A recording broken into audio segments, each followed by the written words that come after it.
Okay, so we left off in chapter 4 of Granny, A Mystery and a Wonder. Ben wasn't at all sure that Raj was right about Granny. That night, it was the same old story. Granny served up cabbage soup, followed by cabbage pie, and for dessert, it was cabbage mousse.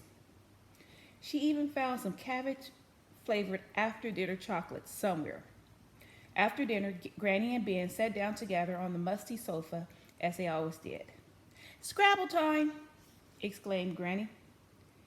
Cabbage flavored chocolates are not as nice as they sound, and they don't sound that nice. Great, thought Ben. Tonight's going to be a million times more boring than last week. Ben detested Scrabble. If he had his way, Ben would build a rocket and blast all the Scrabble boards in the world into outer space. Granny pulled out the dusty old Scrabble box from the sideboard and set up the game on the poof. Ben sighed. What seemed like decades later, but was probably just hours, Ben stared at his letters. Before scanning the board, he had already put down boring, ancient, quack, double word bonus, pointless, pongy. This had to be checked in the dictionary. Wrinkles, cabbage sick, triple word score. Escape, help. I hate this stupid game. Granny had disallowed this one on account of it not being one word. He had an E, an M, an I, a U, and a D. Granny had just put down merriment, double word point. So Ben used a T at the end and formed the word tedium. Well, it's nearly 8 o'clock, young man, announced Granny, looking at her little gold watch. Time for your Betty buys, I think. Ben groaned inwardly. Betty buys. He wasn't a toddler. But I don't have to go to bed until 9 o'clock at home, he protested. And not until 10 o'clock when I haven't got school in the morning. No, Ben, off you go to bed, please. The old lady could be quite firm when she wanted to be. And don't forget to brush your teeth. I'll be up soon to give you a bedtime story if you like. You always used to love a bedtime story. Later, Ben stood up at the sink of the bathroom. It was a cold, damp room with no window. Some of the tiles had fallen off the wall. There was just one sad little frayed towel and a very worn bar of soap that looked like it was half soap, half mold. Ben hated brushing his teeth, so he pretended to brush his teeth. Pretending to brush your teeth is simple. Don't tell your parents I told you. But if you want to try it for yourself, all you have to do is follow this handy step-by-step guide.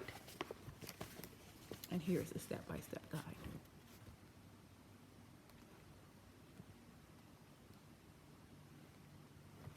So, step 1, turn on the cold tap. Step 2, wet the toothbrush. 3, squeeze a tiny amount of toothpaste on your finger and place finger in mouth. 4, move the trace of toothpaste around your mouth with your tongue. 5, spit. 6, turn off the tap. Seems like a lot of work for something that is actually so very simple. And can you imagine being his friend? See, it's so easy. Nearly as easy as brushing your teeth. Yes. Ben looked at himself in the bathroom mirror. He was 11 years old, but shorter than he wanted to be. So he stood on his tiptoes for a moment. Ben was aching to be older. Only a few more years, he thought, and he could be taller and hairier and spottier. And his Friday nights would be very different. He wouldn't have to stay at boring old Granny's house anymore. Instead, Ben would be able to do all the thrilling things the older kids in the town did on Friday nights. Hang around with a gang of friends outside the off license waiting for someone to tell you off. Or alternatively, sit at the bus stop with some girls in tracksuits and chew gum and never actually get on the bus. Yes, a world of mystery and wonder awaited him. However, for now, even though it was still light outside and he could hear boys in the nearby park playing football, it was time for Ben to go to bed. in a hard little bed in a damp little room in his granny's run-down little bungalow that smelled of cabbage. Not just a little bit, a lot. Sighing, Ben got under the covers. Just then, Granny gently opened the door to his bedroom. He quickly shut his eyes and pretended to be asleep.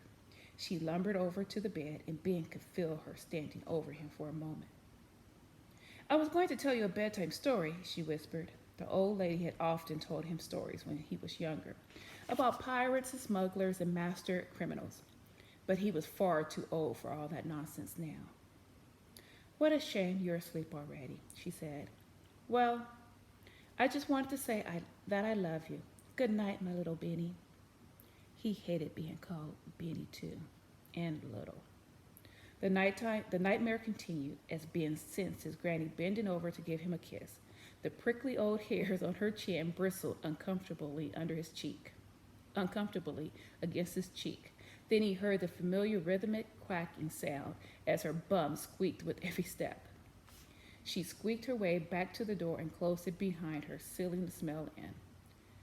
That's it, Ben thought. I have to escape. Chapter 5, A Little Broken. Ah, psst, ah, psst. No wonder you haven't bought the Swahili edition of this book by mistake. That was the sound Ben was waiting for. Granny snoring. She was asleep. Ah, psst, ah. Ben crept out of his room and made his way over to the telephone in the hall.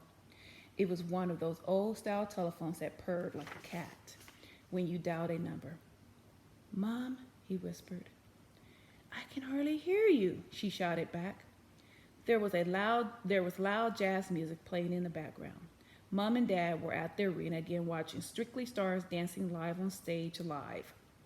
She was probably drooling as Flavio Favioli swiveled his hips and broke the hearts of thousands of women of a certain age. "What's the matter? Is everything all right? The old bat hasn't died, has she?" "No, she's fine, but I hate it here. Can't you come and pick me up, please?" whispered Ben. "Flavio hasn't even done his second dance yet." "Please," he pleaded. "I want to come home. Granny is such a bore. It's torture spending time with her." "Speak to your dad." Ben heard a muffled sound as she passed the phone over. "Hello?" shouted Dad. "Please keep your voice down." "What?" he shouted again. "Shh! Keep your voice down. You are going to wake up Granny. Can you come and pick me up, Dad, please? I hate it here." "No, we cannot. Seeing this show is a once-in-a-lifetime experience." "You saw it last Friday," protested Ben. "Twice in a lifetime then."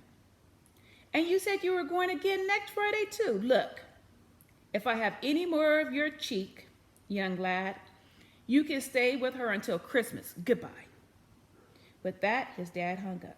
Ben carefully placed the receiver back on his cradle, and the phone made the quietest ting. Suddenly, he noticed that Granny's snoring had stopped. Had she heard what he said? He looked behind him and thought he saw her shadow, but then it was gone. It was true that Ben found her dreadfully dull, but he didn't want her to know that. After all, she was a lonely old widow, and her husband had died long before Ben was even born. Guiltily, Ben crept back to the spare room and waited and waited and waited for the morning. At breakfast, Granny seemed different, quieter, older maybe, a little broken. Her eyes looked bloodshot as if she'd been crying. Did she hear? Thought Ben. I really hope she didn't hear. She stood by the oven as Ben sat at the tiny kitchen table. Granny was pretending to be interested in her calendar, which was pinned to the wall by the oven. Ben could tell she was pretending because there was nothing interesting on her calendar. This was a typical week in Granny's hectic life. Monday, make cabbage soup, play Scrabble against yourself, read a book. Tuesday, make cabbage pie, read another book, blow off. Wednesday, make the dish chocolate surprise. The surprise is that it isn't made of chocolate at all. It is, in fact, 100% cabbage. Thursday, suck a Murray Mint all day. She can make a mint last a lifetime. Friday, still suck the same Murray mint. My wonderful grandson visits. Saturday, my wonderful grandson leaves. Have another nice sit down. Pooped. Sunday, eat roast cabbage with braised cabbage and boiled cabbage on the side. Blow off all day. Eventually, Granny turned away from the calendar. Your mummy and daddy will be here soon, she finally said, breaking a silence. Yes, said Ben, looking at his watch. Just a few more minutes. The minutes felt like hours, days even, months. A minute can be a long time. Don't believe me? Then sit in a room on your own and do nothing but count for 60 seconds. Have you done it yet? I don't believe you. I'm not joking.